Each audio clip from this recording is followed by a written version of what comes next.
Hey everybody, this is Brian. And this is Josh. Welcome to the podcast for Curiosity Continuum.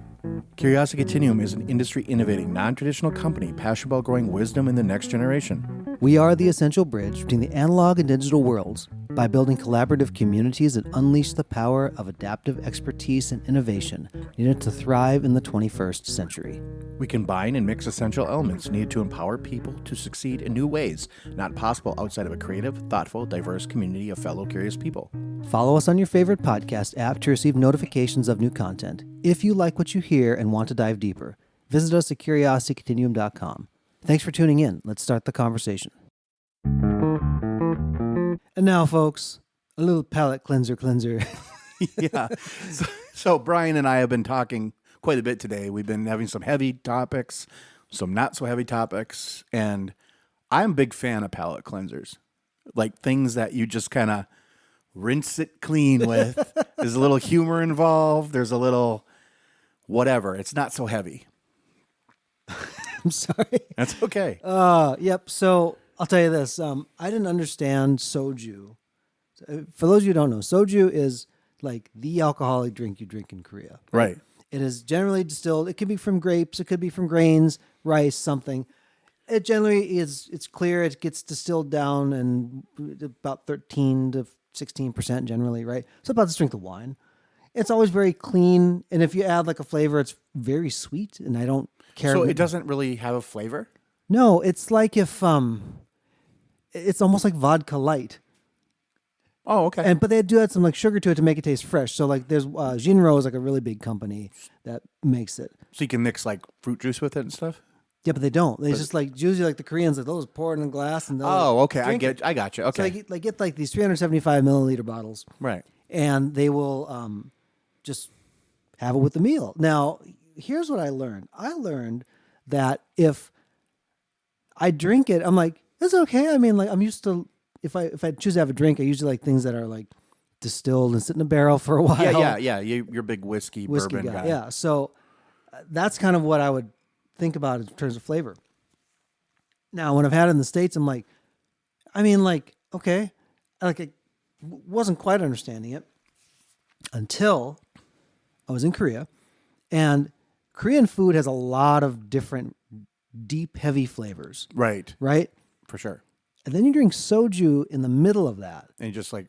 And it's a great palate cleanser. It's like, oh man, like now I understand the role this plays in context to everything else. Sure. So like you have something with it, like heavy fish sauce or whatever, and then you're going to change like something like less than that.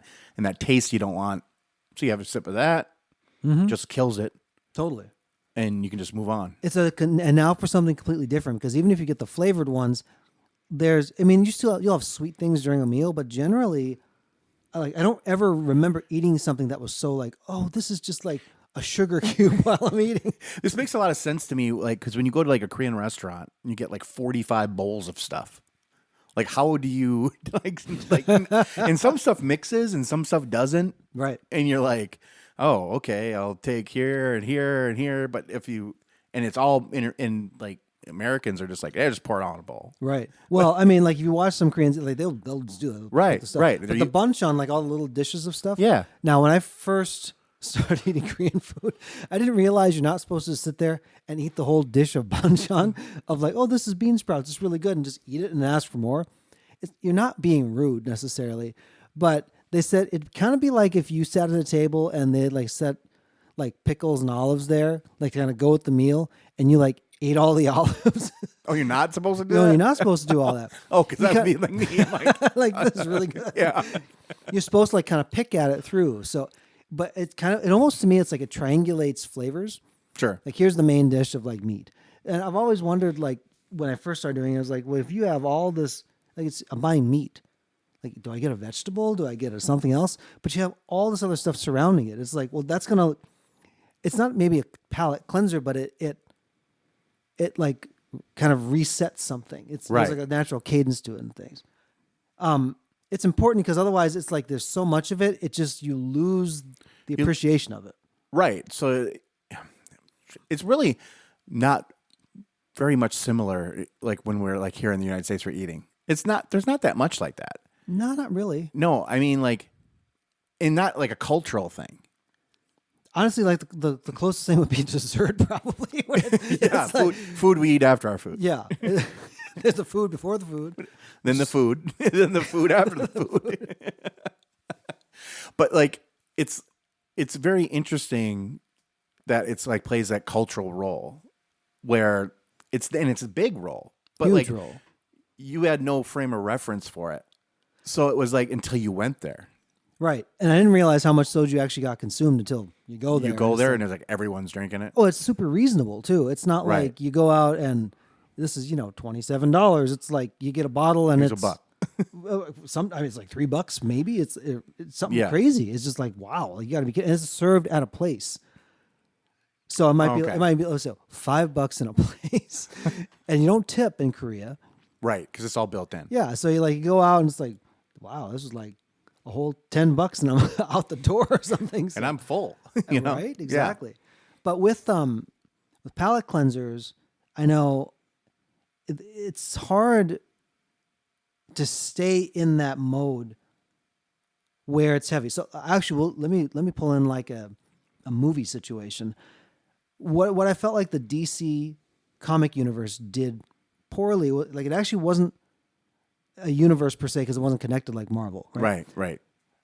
But You're talking about the movies. The movies, yeah, Yeah. movies that in like the 2000s on forward, they were all so dark and depressing, and it was like, and it had no emotional range. That's Right. why I think Wonder Woman was so impactful. Not the fact that it was a fantastic movie, right? Right. Well acted, well directed, but like Wonder Woman actually cared about people. Like, you saw some of the Batmans like, oh, you don't care about nothing, bro. It's just- Yeah, just killing dudes left and right and whatever, like it doesn't matter. yeah, it's grim and grimmer. Yeah. You can't stay I mean, there. even his like hero arc of Batman is like his parents are murdered That's pretty sad. and he's afraid of bats, so he takes the thing he's afraid of and becomes it. Not to get over the fear of bats, but to make everyone else afraid of bats too. Like, you think about that. He didn't Yeah. ever get over his fear of bats, really. No, that's really like I mean, it. he's in a bat cave with bats And you're forcing people now to, to like be afraid of bats. okay, let's just say, have you ever wondered like what happened if there's how much guano that's built up in the bat cave? Like, why wasn't he like dying? Well, wasn't there like always like a pit in the bat cave? yeah, but it had to go somewhere, Josh. Yeah, that's true, I guess. It's like the pit of guano sounded terrible. This is where, and why wasn't everything covered in bat crap? Well, there's Alfred. Yeah, he just shovels it into the hole. And then every now and then, I guess the hole just kind of I don't know what happens. takes to it. care of it. There's like that 60s, and it changes scenes, and suddenly Alfred's cleaned up Just everything. says, pow, kablam. And it's like, oh, it's gone. That was one thing, like with the early Batmans. Like I didn't realize some of Right. the comic genius of it until like even now. Like if I think about, like, oh, that really was funny. I think because I was little, I'm like, oh, well, this is Batman, Right. and it's supposed to be this way. Right. Sorry, folks, if you heard that alarm there, but also a palate cleanser to like the standard quiet noise that you don't hear. Right. But like, that one was funny just because like it wasn't meant to take itself so seriously. No. Not at all. And that's it was really- supposed to be funny. It's supposed to be fun and funny and just like roll with it. Casually. Now, one thing that I've kind of started to write down little thoughts, essays, poems, little things, right? That I'll probably make. What I'm trying to do is maybe put together like a small book for my time in Korea and different thoughts sure. and stuff. Now, there's been a lot of heavy emotional processing that's come out of this thing, and I'm actually more emotionally honest on those things now than I've ever been in my life with myself. Like that actually made me sad, and I could say that, and it meant sadness. But what that does is like, as I've done it, I'm like, you know what? I've realized in the middle of like I have to have these moments where it turns because it has turned. It hasn't like I've stayed there, Right. right? I probably wouldn't be here honestly if I had just stayed there and gotten lower and lower and lower. Right. Right? It just You can't dig yourself out of that. no. So just like a good movie, like I laughed, I cried, I felt the things, all the things. Yeah. Oh my gosh, actual human emotion. I know. Right? And I realize that I think I want that emotional range because that is part of the human experience to have that. And you need those those highs and lows. Right. And I think if you really think about it, some of the best people you remember in your life had, like, they were serious when they needed to be, but they were also seriously fun to be around when stuff was like hitting the fan. They might pull out that inappropriate joke or something, and it was Josh. yeah, but it was like it just resonates, like, and then it like breaks a moment of levity in a serious situation is always great. It's a palate cleanser. It's the way you break the rhythm from your brain for like thinking, because people, I think, are programmed to think the worst. And part of that has to do with like how we like became like living in homes and people and society. A lot of times the worst did happen. So you had to prepare. Yeah. And then you had to kind of think that way. Now we're living in this time, incredibly blessed time, really, to have a lot of our needs met and a lot of things close. But stuff still seriously happens. And you can't stay in that low space forever. You need the palate cleanser for a break so you can be like, oh, like reset. It's a reset. Like you said, it's a reset of your brain now. It's like, oh, how do I think now? So I seriously think people need to do that. Like if you're watching like one type of show all the time, watch something else. Go outside. Touch grass, as the kids say. Touch grass. Touch grass. I'm going to tell a funny story about Josh. He used to cry when he was a little guy because he didn't like the feeling of grass on his legs. Yeah. You were only 27 years old. I'm just kidding. Sorry, you're younger than that. Yeah, like 2, 1, 2. Just scream, I guess, and hold my hands up, apparently. I wasn't there for that. You told me that story. Yeah. That's the only way I know it. Yeah. I only know because, I was there, but I don't remember it. I was there. I put it out of my mind. Yeah. Needed a palate cleanser, folks. Until next time, this is Brian. And this is Josh. For Curiosity Palate Cleanser Continuum.